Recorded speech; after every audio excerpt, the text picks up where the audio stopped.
जय मसीह की दोस्तों, सैबथ स्कूल के इस लेसन स्टडी में आपका फिर से स्वागत है। हम इस सप्ताह पाठ 10 पढ़ने वाले हैं, जिसका शीर्षक है सबत का विश्राम, सैबथ रेस्ट। आइए हम याद वचन को देखें। 6 दिन कामकाज किया जाए, पर 7वां दिन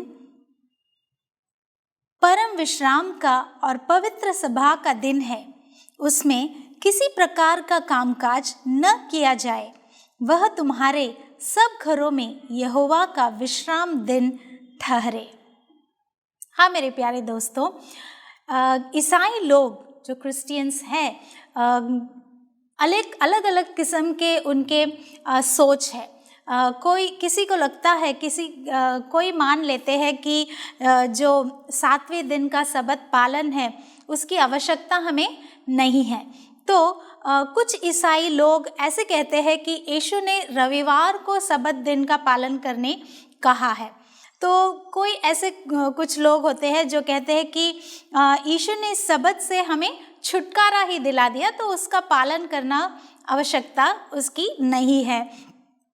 पौलुस ने ऐसे कहा, ऐसे लोग कहते हैं।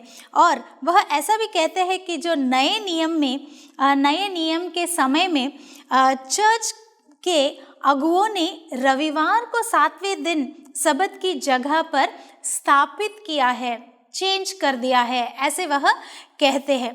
लेकिन आज जो हम विषय पर इस सप्ताह में जो हम पढ़ने वाले हैं, हम देखेंगे कि जो रविवार वह दिन है जब यीशु मृत्यु से जीवन से वापस आते हैं। तो वो तो हम मानते हैं कि रविवार के दिन, जो सप्ताह के पहले दिन परमेश्वर रिजरेक्ट होते हैं, तो उसे हम ज़रूर मानते हैं, क्योंकि बाइबल में ऐसा कहा गया है। और ये विचार वास्तव में खराब भी नहीं है ना। वाकई में यह विचार जो लोगों के मन में जो कोई अलग अलग किस्म के विचार है, वह खतरनाक भी है और वास्तव में ये खराब भी नहीं है, ऐसा हम कह सकते हैं। लेकिन यहाँ पर हम जो विषय पर हम अध्ययन कर रहे हैं, सबत दिन का पालन, ये महत्वपूर्ण क्यों है, इसकी आवश्यकता क्या हमें है, क्या हमें इसका पालन करना चाहिए, ऐसा हम जब पूछते हैं अपने आप से, तो बाइबल हमें इन चीज़ों के बारे में, इसकी सच्चाई के बारे में और गहरी ढंग से समझने में मदद करती है।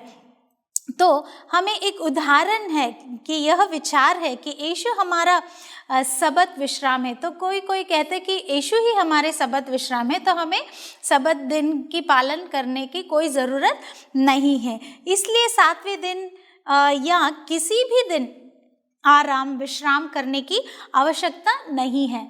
तो हमारे आसपास बहुत सारी चीज़ें लोग कहते हैं और हमारे कानों में आते हैं, लेकिन आज हम अपना विश्वास किस तरह से हम एक्सरसाइज करते हैं, किस तरह से हम दुनिया को बताते हैं कि हाँ, मैं ईसाई हूँ और जो परमेश्वर ने मुझे सिखाया है उसका पालन मैं कर रहा हूँ। तो सबत दिन वह दिखाने में हमारी मदद करती है। जो हम देखते हैं कि लेकिन अधिकतर ईसाई अब विश्राम दिन के बारे में, आजकल ऐसे एक सिचुएशन में अधिकतर लोग अब आजकल क्या करने लगे हैं, इस सबत दिन के बारे में ज़्यादा से ज़्यादा चर्चा करते हैं और उसमें दिलचस्पी भी वह लेते हैं। वे कहते हैं कि रविवार, कोई कहते कि नहीं, सबत दिन तो हम मानते हैं, मगर सबत दिन रविवार के दिन ही सही है, ऐसा कुछ लोग कहते हैं। या वे कहते हैं कि परमेश्वर उस दिन की परवाह नहीं करता जिस दिन को हम चुनते हैं। मतलब मैंने अगर रविवार को सबत दिन चुना तो परमेश्वर को कोई उसमें प्रॉब्लम नहीं। या कोई कहेंगे कि नहीं, मैं तो मंडे फ्री हूँ, तो मैं सोमवार के दिन को सबत दिन का पालन करूँगा, तो परमेश्वर उसमें भी उन्हें कोई प्रॉब्लम नहीं, ऐसा लोग कहते हैं, प्रभु नहीं। तो हम देखते हैं कि बाइबल हमें यह सिखाती है कि यह विचार जो लोग सोचते हैं, कहते हैं, मानते हैं, यह विचार, इस किस्म के विचार गलत है। यह हमें मानना चाहिए कि यह विचार गलत है। सेवंथ डे एडवेंटिस्ट के रूप में हम जानते हैं कि परमेश्वर की व्यवस्था हमेशा के लिए है। तो प्रभु अगर वह कोई व्यवस्था करते हैं तो उसमें उसे वह बदलते नहीं या बार बार उसमें चेंजेस नहीं लाते। अगर प्रभु ने कुछ कहा है तो वह हमेशा के लिए, इटर्निटी के लिए वह है।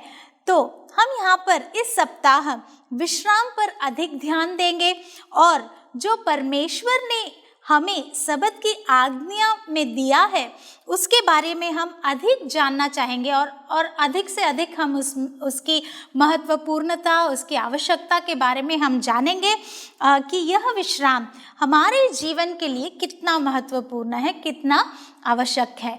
तो हमारे साथ बने रहिएगा। प्रभु आपको आशीष दे।